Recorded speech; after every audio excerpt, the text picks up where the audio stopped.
আরে তরমুজগুলো তো অনেক মজা, এখন তরমুজগুলো মজা করে খাবো। আরে এক কামড় দেওয়ার পর এই তরমুজ গাছ কেন উঠলো? আরে মনে হচ্ছে তো এই তরমুজটা জাদুকর তরমুজ, যত খাবো ততই গাছ উঠবে এই তরমুজে। আরে আরে এখানে তো কত সুন্দর তরমুজের গাছ উঠতেছে, এখন আরেকটা কামড় দেই।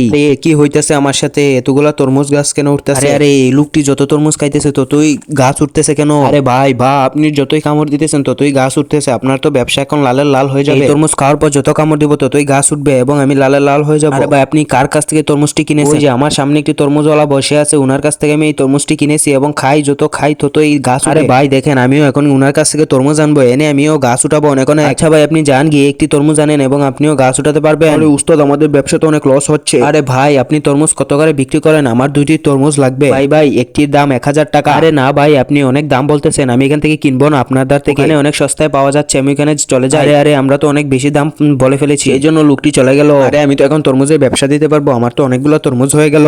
ভাই আপনি একটি তরমুজ কত করে বিক্রি করেন? ভাই 100 টাকা দাও এবং দুইটি তরমুজ নিয়ে নাও। এখন আমি এই টাকা দিয়ে অনেকগুলো তরমুজ কিনবো এবং অনেকগুলো গাছ তৈরি করবো। আরে ও তো আমার ব্যবসা একদম লালে লাল বানিয়ে দিতেছে, অনেক লস হয়ে যাইতেছে, কিছু একটা করা লাগবে। এখন আরো তরমুজ খাবো এবং অনেকগুলো তরমুজের গাছ তৈরি হয়ে যাবে। আরে ভাই তুমি এই কি করছো? তুমি তো আমার ব্যবসা পুরাই লাটে তুলে দিয়েছো, তোমার জন্য আমি এখানে বসে ব্যবসাই করতে পারি না। তোমার সিক্রেটটা আমাকে বলো, আমিও অনেকগুলো গাছ তৈরি করতে চাই। ভাই এই তরমুজগুলো আমি তো তোমার দোকান থেকে কিনে আনছি এবং খেয়ে যত খাই ততই আমার তরমুজ গাছ তৈরি হয়। তো বন্ধুরা সবাই একটি লাইক এবং সাবস্ক্রাইব করে দিবেন।